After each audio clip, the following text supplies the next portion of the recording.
आज हम एक ऐसी कहानी पर बात करने जा रहे हैं जो विश्वास के बारे में है और उसके टूटने के बारे में। ये कहानी है तो एक महिला की, लेकिन इसकी सच्चाई, इसका दर्द शायद कहीं ना कहीं हम सभी को छू जाता है।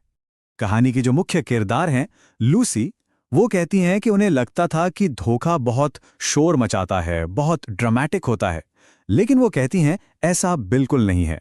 तो चलिए जानते हैं कि उन्होंने ऐसा क्यों कहा। तो शुरुआत करते हैं एक बिल्कुल परफेक्ट लगने वाली जिंदगी से। लूसी और पैट्रिक देखने में एकदम खुशहाल शादीशुदा जोड़ा। ऐसा लगता था जैसे सब कुछ बिल्कुल आराम से अपनी जगह पर चल रहा है। कम से कम ऊपर से तो ऐसा ही दिखता था। 8 साल, सोचकर देखिए, 8 साल हो चुके थे उनकी शादी को। 8 साल एक बहुत लंबा समय होता है ना, एक ऐसा वक्त जिसमें विश्वास की जड़ें काफी गहरी हो जाती हैं, या फिर कम से कम लूसी को तो यही लगता था। अब पैट्रिक का काम ही ऐसा था कि उसे अक्सर ट्रैवल करना पड़ता था। हफ्ते में 3-4 दिन वो बाहर रहता था और लूसी ने इस पर कभी शक नहीं किया। उसे पूरा भरोसा था, आखिर कोई भी शादी भरोसे पर ही तो चलती है। लेकिन फिर एक दिन एक बहुत ही छोटी सी, मामूली सी चीज सामने आई। एक ऐसी चीज जिसने इस पूरे भरोसे की बुनियाद को हिलाकर रख दिया। सिर्फ एक जन्मदिन का कार्ड। तो हुआ ये कि एक दिन लूसी को पैट्रिक के सूटकेस में ये कार्ड मिल गया। ऊपर लिखा था, हैप्पी बर्थडे डैडी।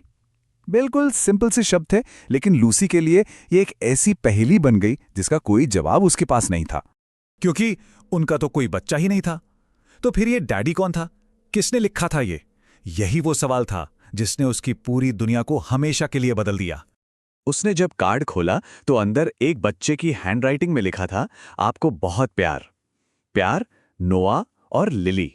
नोआ और लिली, ये 2 नाम लूसी ने अपनी जिंदगी में पहले कभी नहीं सुने थे। और अगले दिन जो हुआ ना, उससे सब साफ हो गया। अगली सुबह वो कार्ड वहां नहीं था, वो गायब हो चुका था। यानी पैट्रिक ने उसे देख लिया था और उसे छिपा दिया था। मतलब बिल्कुल साफ था, ये कोई गलती नहीं थी, ये एक सोचा समझा झूठ था। अब जो शक था वो यकीन में बदल चुका था। तो लूसी ने तय किया कि वो सच का पता लगाकर रहेगी, और इस खोज में उसे जो मिला, उसने सच में सब कुछ बदल के रख दिया। उसने ऑनलाइन सर्च करना शुरू किया और बस कुछ ही क्लिक्स में उसकी पूरी दुनिया बिखर गई। फेसबुक पर एक फोटो मिली, पैट्रिक, एक दूसरी औरत और 2 बच्चों के साथ। और डिटेल्स देखिए, वही घड़ी, वही जैकेट, वही जूते जो लूसी ने उसे गिफ्ट किए थे। इसके बाद उसने जो किया, उसके लिए बहुत हिम्मत चाहिए। उसने उस दूसरी औरत कार्ला को फोन लगाया और सीधे कहा, मेरा नाम लूसी है और मुझे लगता है कि हम दोनों की शादी एक ही आदमी से हुई है। सोचिए दूसरी तरफ से क्या रिएक्शन आया होगा। पहले तो खामोशी, फिर एक ऐसी हंसी जैसे कोई मजाक कर रहा हो। लेकिन जैसे जैसे लूसी ने बातें बतानी शुरू की, वो हंसी कांपने लगी। और यहां इस धोखे की गहराई का पता चलता है। हुआ ये था कि पैट्रिक ने पहले कार्ला से शादी की और उसके ठीक 10 महीने बाद उसने लूसी से शादी कर ली। और पूरे 8 साल तक उसने 2 अलग-अलग शादियां, 2 अलग-अलग परिवार मेंटेन किए। तो अब कहानी उस मोड़ पर पहुंचती है जहां इन तीनों की जिंदगियां आपस में टकराती हैं। कन्फ्रंटेशन का वक्त आ गया था।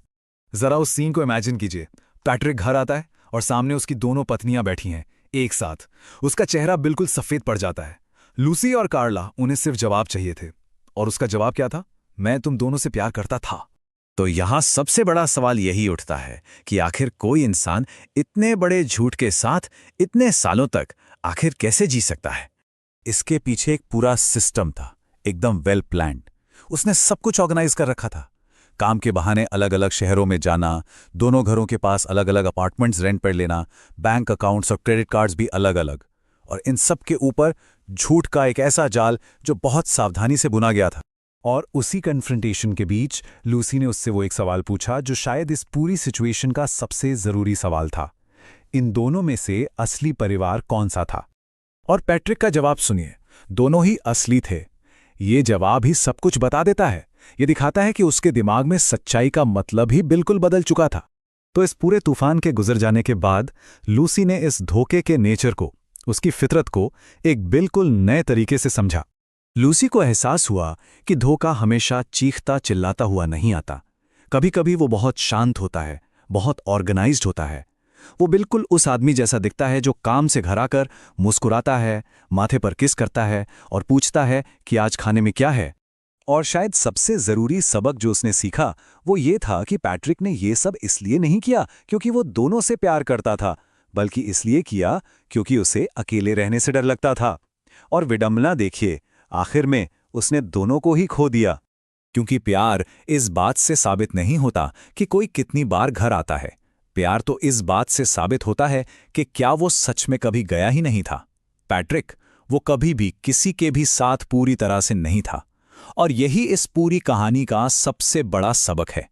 एक सबक जो हम सबको भरोसे की नाजुक कीमत हमेशा याद दिलाता रहेगा।